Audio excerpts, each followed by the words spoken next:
अस्सलाम वालेकुम। Last video में हमने पढ़ी थी स्विच स्टेटमेंट और आज हम उसकी एक प्रैक्टिकल एग्जांपल करके उसकी प्रैक्टिस करेंगे। तो हमें एक प्रोग्राम बनाना है जो कि असल में हमारा कंसोल बेस्ड सिंपल कैलकुलेटर होगा। तो हमारी जो कंसोल है उसके ऊपर हमारे पास प्रोग्राम की आउटपुट कुछ इस तरह की आनी चाहिए कि सबसे पहले प्रोग्राम यूज़र को प्रॉम्प्ट करे और पूछे कि कोई ऑपरेशन एंटर करो कि तुम कौन सा कैलकुलेटर पे ऑपरेशन करना चाहते हो। इसके बाद प्रोग्राम वेट करे कि यूज़र कोई भी करेक्टर इनपुट करे। यूज़र प्लस का साइन, मल्टीप्लाई, डिवाइड या माइनस के साइन में से कोई एक करेक्टर इनपुट करेगा। फॉर इंस्टेंस वो प्लस का साइन एंटर करके एंटर का बटन प्रेस करता है। उसके बाद प्रोग्राम यूज़र को प्रॉम्प्ट करे कि वो दो नंबर्स एंटर करे और इसके बाद यूज़र का वेट करे कि वो दो नंबर्स एंटर करे। फॉर इंस्टेंस यूज़र 5 प्रेस करके एंटर का बटन प्रेस करता है और उसके बाद 15 प्रेस करके एंटर का बटन प्रेस करता है। तो ये दो नंबर्स हैं यूज़र ने एंटर कर दिए। इसके बाद प्रोग्राम को पता है कि उसने प्लस का ऑपरेटर करना है क्योंकि यूज़र ने प्लस एंटर किया था और उसने दो नंबर्स 5 और 15 एंटर किए। तो यूज़र रिजल्ट दे कि 5 और 15 को प्लस करके हमारे पास आंसर आता है 20। ये कैलकुलेटर हम सिंपल सा बनाना चाहते हैं बाय यूजिंग स्विच स्टेटमेंट। तो अब हम देख सकते हैं कि हमारे पास एक तो हम यूज़र से एक करैक्टर इनपुट स्टोर कराना चाह रहे हैं जो कि ऑपरेटर है और दो इंटीजर्स उससे हम लेना चाह रहे हैं जिसके ऊपर हमने ऑपरेटर के जरिए ऑपरेशन परफॉर्म करना है। तो हमें सबसे पहले प्रोग्राम में 3 स्टोरेज प्लेसेस चाहिए होंगी, प्लेस होल्डर चाहिए होंगे, 3 वेरिएबल्स चाहिए होंगे जो कि एक ऑपरेटर का वेरिएबल हम बना लेते हैं जिसके अंदर हम लोग करैक्टर के जरिए प्लस, मल्टीप्लाई, डिवाइड या माइनस का साइन स्टोर करेंगे और दो हमारे पास इंटीजर्स होंगे जिनको हम num1 और num2 कह देते हैं। तो सबसे पहले हम 3 वेरिएबल्स डिक्लेयर कर लेते हैं ताकि हमारे पास 3 स्टोरेज प्लेसेस बन जाए। Let's write the code for the first step. Alright, second step हमारा ये है कि हमने यूज़र से, और ये काम हम हमेशा सी आउट को यूज़ करके करते हैं। तो let's write a C out statement. तो ये जो सी आउट की स्टेटमेंट है ये यूज़र से पूछेगी कि एक ऑपरेटर एंटर करे, आप कौन सा ऑपरेशन करना चाह रहे हैं, और उसके बाद हमें प्रोग्राम को इस काबिल बनाना है कि हम लोग यूज़र से ऑपरेटर एंटर करवा के उसे कहीं सेव कर सकें।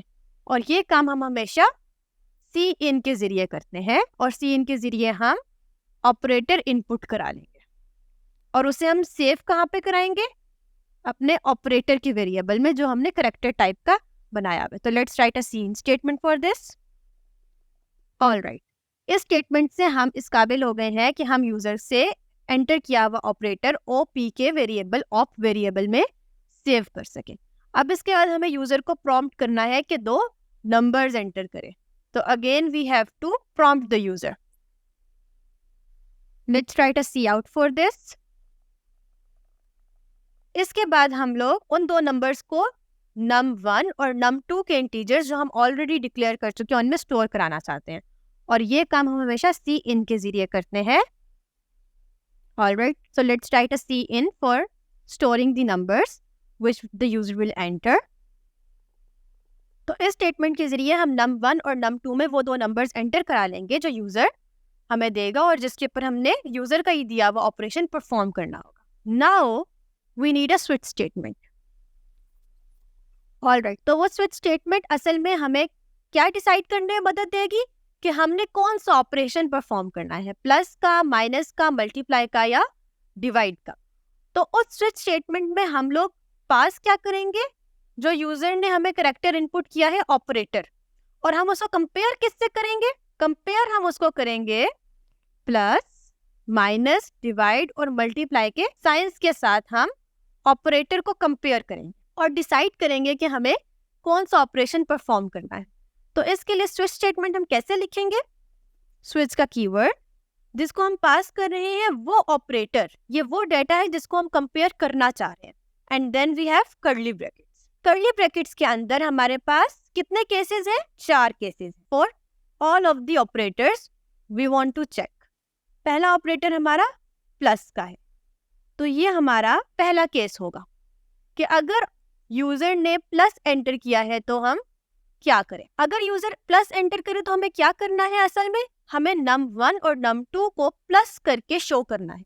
यही रिजल्ट है जो हम शो कराना चाह रहे हैं। This is the result we want to show if the user enters plus. तो हम असल में क्या शो कराना चाह रहे हैं, हम सी आउट करना चाह रहे हैं, और वो सी आउट की स्टेटमेंट हम लिखते हैं। तो लेट्स अंडरस्टैंड कि हमने ये सी आउट की स्टेटमेंट कैसे लिखी है। हम क्या चाहते हैं, हम चाहते हैं कि हमारी जो आउटपुट आए, जो हमारा प्रोग्राम एंड पर रिजल्ट दे, उसमें वो सबसे पहले जो यूजर ने पहला नंबर एंटर किया है वो लिखे। तो हमने सी आउट में जो यूजर ने पहला नंबर एंटर किया था वो पास कर दिया। उसके बाद हम चाहते हैं कि वो एक स्पेस दे, और स्पेस के बाद वो ऑपरेटर लिखे जो उसने एंटर किया है। और केस किस चीज का चल रहा है, प्लस का, तो इसका मतलब है यूजर ने प्लस एंटर किया होगा, तो हमने प्लस लिख दिया। उसके बाद हम चाहते हैं कि प्लस के बाद प्रोग्राम यूजर ने जो दूसरा नंबर एंटर किया है वो लिखे। तो जो दूसरा नंबर यूजर ने एंटर किया है वो num2 है, हमने वो लिख दिया सी आउट में। उसके बाद हम चाहते हैं कि वो स्पेसेस के अंदर इक्वल टू लिखे, तो हमने इक्वल टू सी आउट के अंदर पास कर दिया। उसके बाद हम चाहते हैं कि जो प्रोग्राम है वो रिजल्ट दिखाए। रिजल्ट क्या है, वो num1 और num2 को प्लस करके आ रहा है, तो हमने num1 और num2 को प्लस करके जो आंसर आ रहा है वो हमने सी आउट को पास कर दिया। तो ये वाला जो सी आउट स्टेटमेंट है, ये एग्जैक्टली यही वाली आउटपुट हमें देगा। अगर यूजर ने 5 + 15 एंटर किया होगा तो ये हमें दिखाएगा 5 + 15 = 20। यहाँ पे 5 और 15 को प्लस करके जो आंसर है वो यहाँ पे वो सी आउट में प्रिंट कर रहा होगा कंसोल के ऊपर। तो दिस इज एग्जैक्टली हाउ हमारा पहला केस चलेगा। और पहला केस चलाने के बाद हमें हमेशा क्या करना होता है, उस स्विच स्टेटमेंट से बाहर आने के लिए ब्रेक लिखना होता है। अगर पहला केस चल जाए, यूजर ने प्लस एंटर किया हो, तो हमारा कंट्रोल ब्रेक स्टेटमेंट की वजह से सी आउट के बाहर आ जाना चाहिए और बाकी स्टेटमेंट्स नहीं चलनी चाहिए। इसके लिए हमने ब्रेक लिख दिया। अब इसके बाद हम अगला केस लिखेंगे। अगेन हमने केस का कीवर्ड लिखा और उसके अंदर अब हम कंपेयर कर रहे हैं जो ऑपरेटर यूजर ने एंटर किया है उसको माइनस के साइन के साथ। और यहाँ पे हमने क्या करना है, हमने वैसी सी आउट लगानी है जिसमें हम माइनस कर रहे हो। तो लेट्स कॉपी पेस्ट।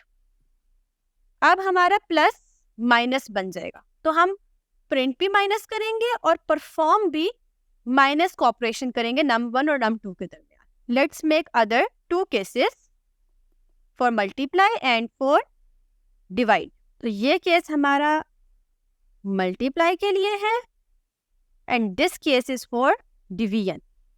मल्टीप्लाई के केस के अंदर हमारे पास मल्टीप्लाई का साइन आ जाएगा और ऑपरेशन भी मल्टीप्लाई का परफॉर्म होगा। डिवीजन के केस के अंदर हमारे पास साइन भी डिवीजन का आ जाएगा सी आउट में और ऑपरेशन भी डिवीजन का परफॉर्म होगा। यहां तक हमारे सारे केसेस कंप्लीट हो गए। What if user plus minus multiply divide में से कोई भी साइन एंटर ना करे, तब हमारा जो केस चलेगा वो होगा डिफॉल्ट। ये असल में इफ एल्स का आखिरी एल्स है जो तब चलेगा जब कोई भी कंडीशन ट्रू ना हो। और यहाँ पे हम यूजर को कह सकते हैं कि आपने एक इनवैलिड इनपुट एंटर की है और यहाँ पर हमारी स्विच स्टेटमेंट कंप्लीट हो गई है और यही स्विच स्टेटमेंट हमें रिजल्ट देगी। तो let's save the program and run it to see कि ये हमें क्या रिजल्ट देगा। Alright, the program is asking us कि एक ऑपरेटर एंटर करें।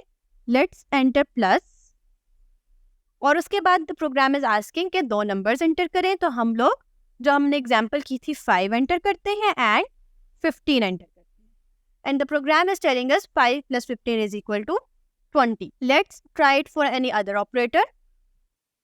मल्टीप्लाई ट्राई करते हैं। 2 नंबर्स हम 2 and 6 एंटर करते हैं and the program is telling 2 × 6 = 12। तो हमारा कैलकुलेटर बन गया है। This is how switch statement works.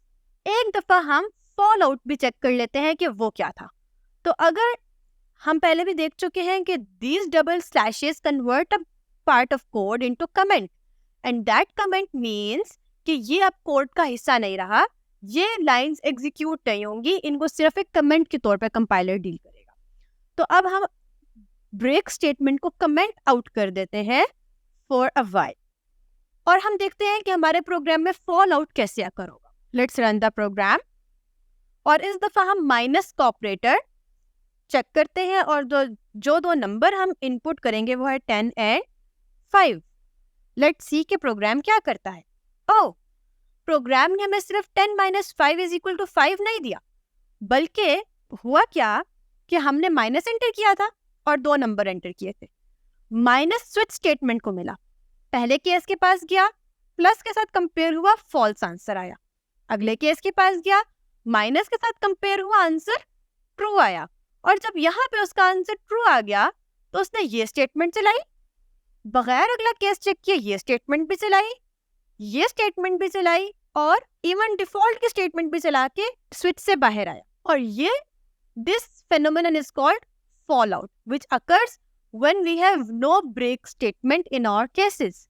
अगर हमारी ब्रेक स्टेटमेंट होती तो माइनस के ऊपर ही ये रुक जाता और वहां से स्विच स्टेटमेंट से बाहर आ जाता और बाकी केसेस ना चलते। ऑलराइट, तो यहाँ पर हमारी स्विच स्टेटमेंट कंप्लीट हो गई है। नेक्स्ट वीडियो में हम लोग एक नई कंडीशनल स्टेटमेंट पढ़ेंगे जिसको कहते हैं टर्नरी ऑपरेटर या फिर कंडीशनल ऑपरेटर। तब तक के लिए बाय।